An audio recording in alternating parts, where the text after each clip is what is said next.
Hi, this is Meagan Clark, Managing Editor of Religion Unplugged. I'm in Noida today, outside New Delhi, with my friend and colleague Vishal Arora. Vishal is an independent journalist and a board member of the Media Project. He's also founded a journalist collective called Stories Asia, found at storiesasia.org. We wanted to catch up with Vishal to unpack the recent unrest in India and the Hindu nationalist movement that has some people proud of Indian culture, but others fearing for democracy.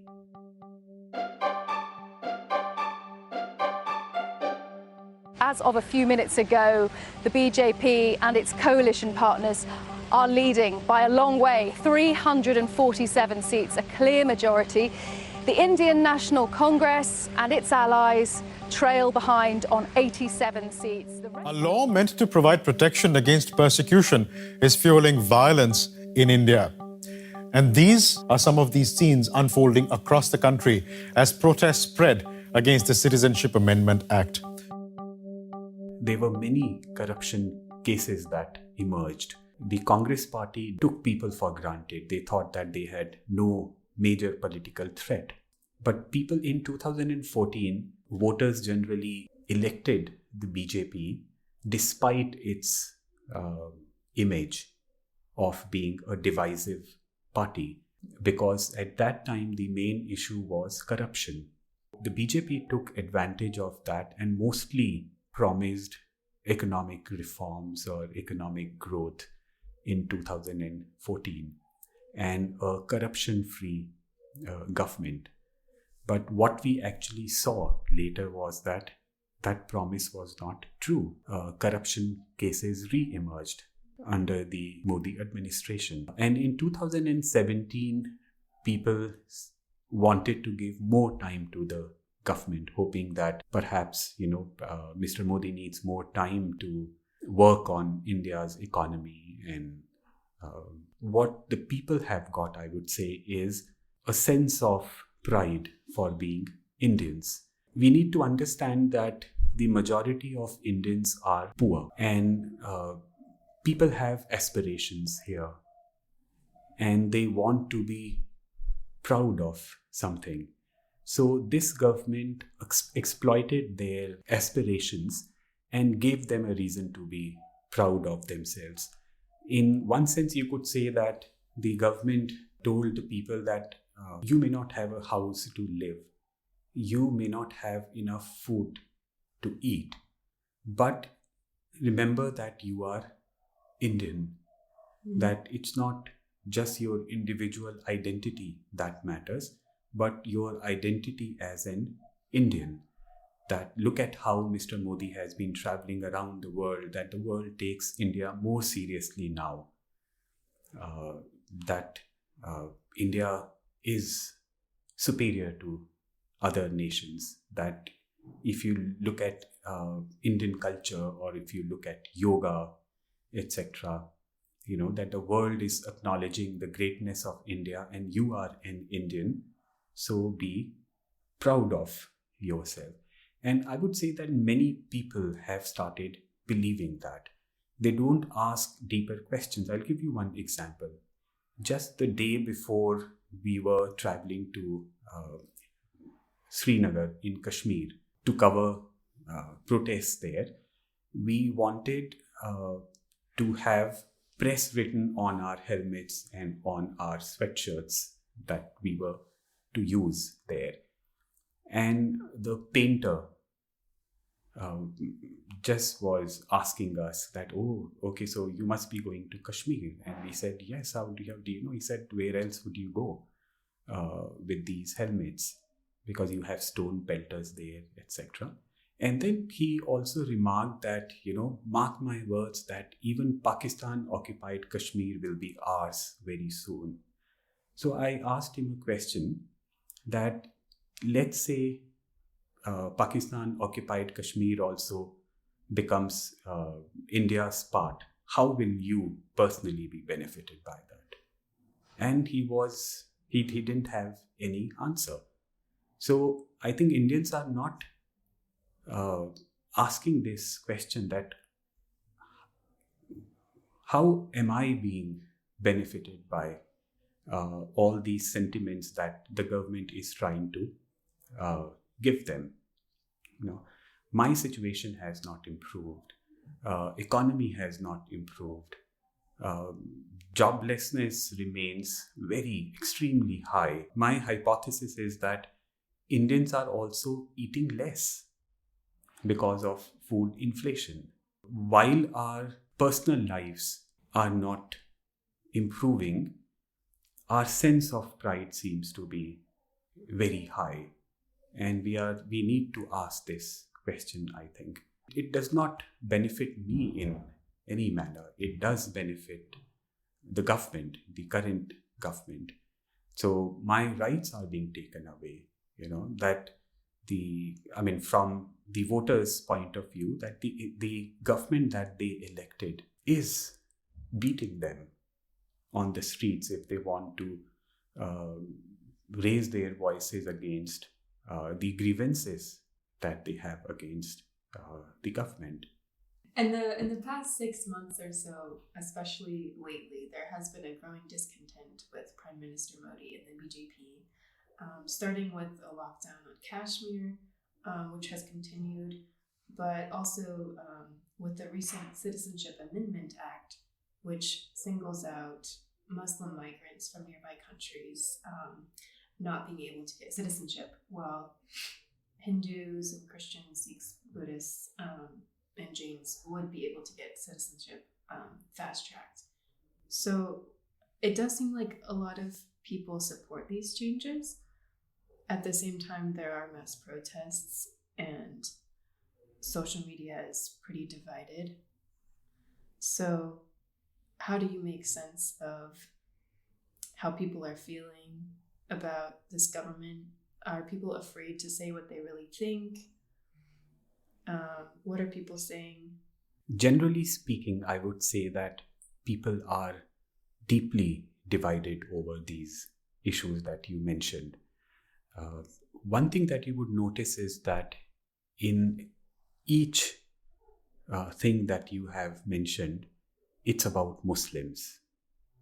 So what this government is doing is that they are targeting Muslims as they had indicated during the election as well, not directly. But then there were voices within the BJP that very clearly said that if we come to power, India will become a Hindu nation. Both in 2014 and in 2017, BJP's image remained as a party that is for Hindus and that seeks to project minorities, especially Muslims and Christians, as foreigners, and that they should not have equal rights as Hindus have. So when you went to Kashmir to cover the protests, and we published one of those stories at Religion Unplugged with a photo essay, what did you see happening there? A lot of Indian media had reported initially that everything was peaceful, that there were no problems, there was no protests. Then videos came out that showed the protests. Then the narrative was that any violence that happened was in reaction to the protesters attacking police. So when we arrived in Kashmir, we did find that it was peaceful, quote unquote. That's because most of their local leaders had been under house arrest. Hundreds of youth had been detained as a preventive measure. And wherever you went, you would see, security forces checking your vehicle, asking you questions. But there was one area in Srinagar called Sora that we wanted to go to, where protests were happening because the people of Sora had not allowed any Indian security personnel to enter their area. They had installed barricades. The youth were guarding the barricades during the night and during the day. And Indian security forces had been making attempts after attempts to break in to their area, but they had been successful. So the day we went there turned out to be the most violent thus far. So there was this Friday prayer that took place in the morning, and which went on, say, until about noon or past noon. And after the prayer was over, the congregation or the worshippers came out within the premises of the mosque. They started shouting slogans against India in response to the revocation of the autonomy. Even as they were doing that, we saw that a drone was sent by the Indian security forces to see what was happening there. And when they realized that the protests were taking place, although within the premises of that mosque, so we saw that while they were still shouting slogans, Indian security forces fired. I think it was a tear gas or it was a pellet gun, I'm not too sure.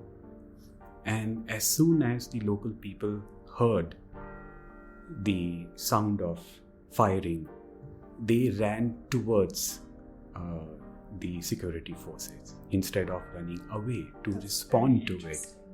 Yeah, that's very, very interesting, including children, old women, young girls, all of them, a huge crowd ran towards the Indian security forces.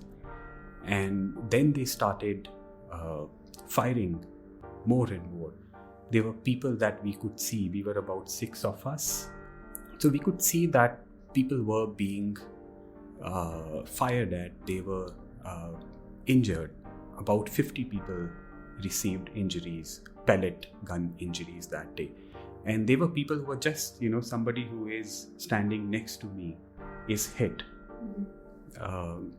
And most of us were hit by tear gas as well. And it was not the usual tear gas, in my opinion, because we couldn't breathe when we were hit by it. In fact, all of us, all the journalists and photojournalists, we couldn't open our eyes because there were also chili grenades that were thrown at us. It was difficult for us to walk because we couldn't breathe, we couldn't see. It was very difficult for us to decide what to do. Where should we sit here, because there is smoke everywhere and we can see huge sound of I don't know, firing, I would say, whatever it was. And there was also bullets. Bullets were also, yes, not just the pellet guns.